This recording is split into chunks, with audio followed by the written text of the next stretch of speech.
guys! Welcome again kay Graphic Design Daily. So for today's video tutorial, ang gagawin naman natin is book cover ng coloring book. Pero hindi ko na kasi nakita yung mga pages ng coloring book na nagawa natin before. But uploaded na yon sa aming YouTube channel, dito sa aming Facebook page. So you can search it na lang sa aming playlist na Canva tutorial.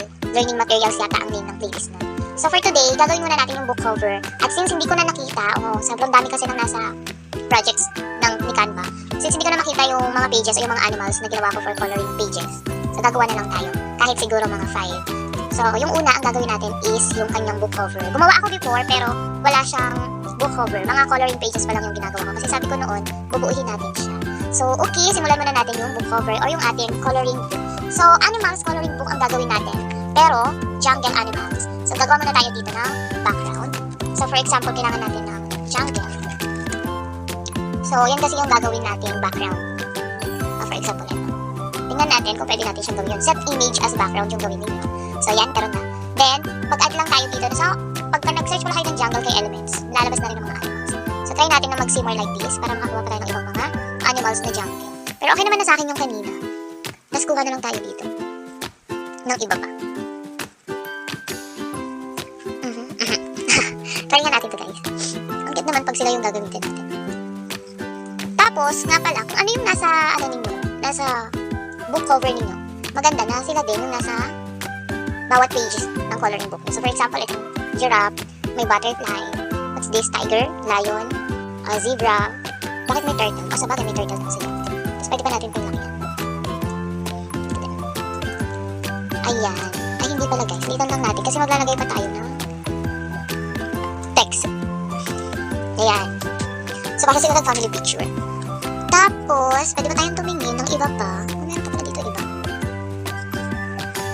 Parang mas bet ko to. Pero okay na yan. And then after that guys, is mag-add tayo ng text. Na heading. Jungle Animals color. Lagyan natin siya. Lakihan natin. Okay, adjust natin siya dyan. Tapos, papalitan natin yung font niya ng Fredoka. Fredoka na lang. Hanap tayo nung parang feel natin eye-catchy sa mga parents at ganoon din sa mga bata. Sure ka. Okay. Chewy. Ayun. Tapos lakihan na lang natin siya. Parang okay lang pala ako dun sa isa. Ano nga yung ginamit natin? Yung Shrek Hunt. Tapos, lalagyan natin siya ng color effects. Gagawin natin siyang outline kasi hindi siya nababasa kapag nandun siya kanina, diba? Gawin natin white yung kanyang outline. Tapos since jungle siya, maghanap tayo ng medyo color sa jungle. Ayan. Okay na, sabihin. Try natin mag-green. Ito. Try natin mag-green, tapos ang color effects niya ay white. O kaya black. Hindi na siya nakikita, so white na lang. Then yung effects niya, mag-a-add tayo na gagawin natin siyang curve. Yun. Tapos lakihan lang natin. Ba? O gawin pa natin lighter yung ayan, mas okay siya pag and then mag-add tayo ulit ng text. Add text ulit tayo at a subheading naman na coloring book. Ayan, palitan natin tong word na coloring book ng font. Gagawin natin siya ito yung gawin natin Fredoka. Tapos lakihan lang natin. Okay lang yan guys, lakihan nyo lang siya. Walang problema dyan. And then, mag-add din tayo ng effect sa kanya, outline, pero hindi tayo maglalagay ng shape. So, okay na yung ganyan. Tapos, yung color ng bawat letter, papalitan natin siya. So, for example, this is yellow. Ayun. This is brown. O, gawin natin siyang solid color. Dito tayo mamili sa mga solid color. Blue.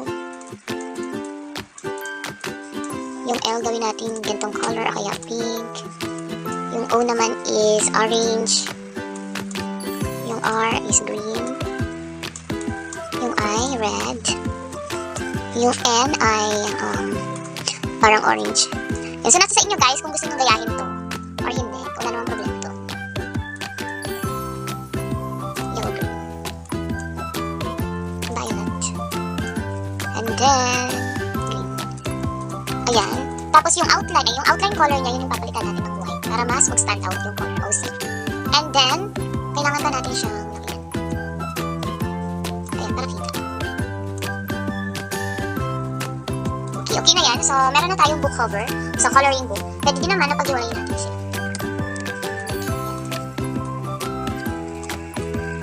Para pasok sila dyan. Bawasan natin yung line spacing. Okay. So, okay na yan. Itong animals na effects ay try natin yung curve niya na pabilog. Tapos, lakihan pa natin. Ayan. I-center lang natin siya.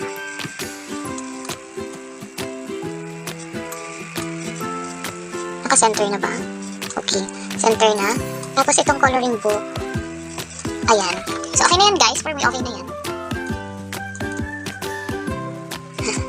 Cute na.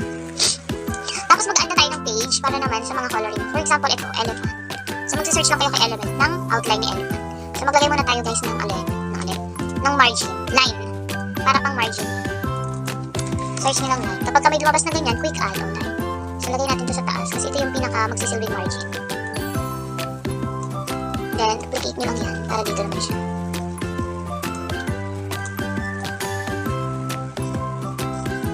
Tapos, duplicate. Ang gagawin natin is, i-rotate natin siya by 90. Isagin nyo siya dyan sa dulo. Hanggang dito. Duplicate. Then, dito naman siya sa kabila. Yan. After that, guys, gagawa pa tayo ng isa pang pinaka-line. Sunod doon yung elephants sa loob. O kaya, elephants. Maglalagay pala tayo ng text. Ulit. Ang text niya is, lagay natin. Big letter. Gusto ko pala yung ganito, guys. Dito. Hanap pa tayo ng iba. Ito gusto ko. Ungroup natin. Tanggalin natin tong content. Tapos, i-rotate natin siya by 0. Then, lagay natin is elephant. Like, hindi pala siya kasi cursive pala siya.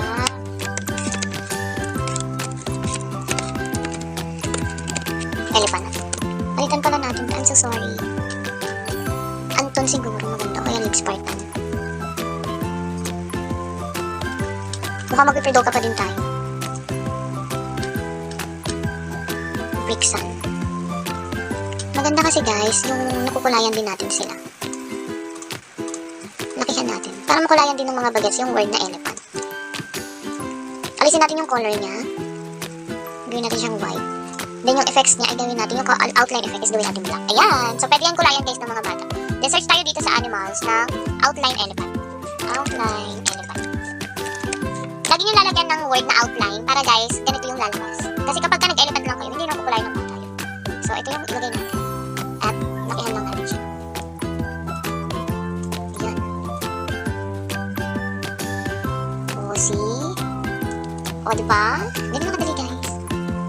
So, gawa tayo mga 5 na ganito. Then, add page. Add page mo. Duplicate. I-duplicate nyo yung page. Then, alisin nyo na lang yung mga word. Ito, palitan natin siya ng giraffe. Giraffe.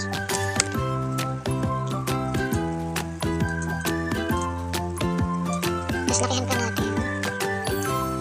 I-adjust natin lang. Outline giraffe. Ano ba tama bigyan sa kanya? O, see? Nakakita na tayo ng giraffe. Alisin natin ito si elephant. Ito na lang ipalit natin kasi parang mas madali itong kulayan. Mas makatotohanan na. Okay, lagyan natin siya sa center. Then, duplicate. Anong next? Anong meron doon? Tiger or lion? Lion. Outline. Lion. Oo, diba? Ito yung bet ko. Pwede naman baby lion yung ilagay mo. Kasi para pamilyar yung mga bata. Pero maganda itong mga nakatayo talaga. Para ma-distinguish nila yung itsura ng lion kapag nakatayo sila. Okay.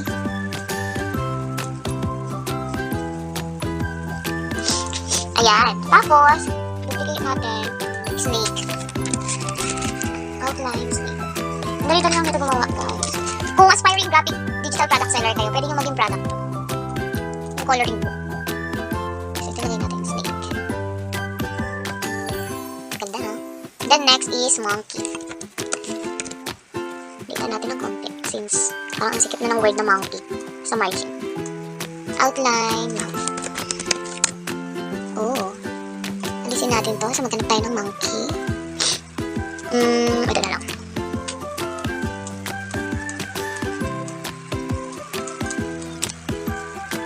Pag gagawa kayo guys, ang size ng papel ay A4.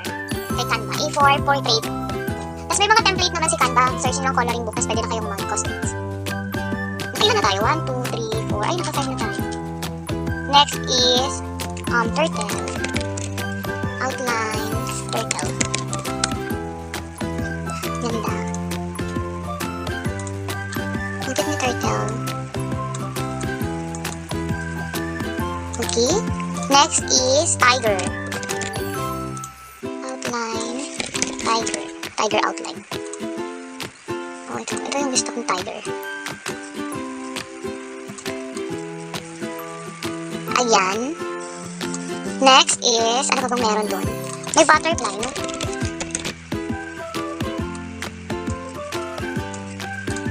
Kasi nasa jungle din yung butterfly.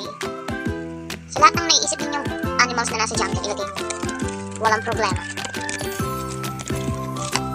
Bakit tayo nakakamis lang? Ang cute naman yung butterfly.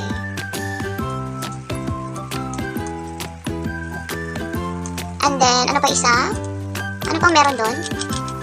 Hindi ko alam yung tawag dito. Zebra. So, gawin lang natin itong 10. Zebra. Ayan.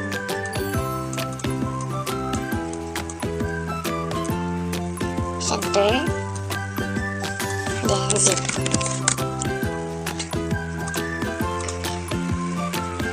Ito, pwede na ito.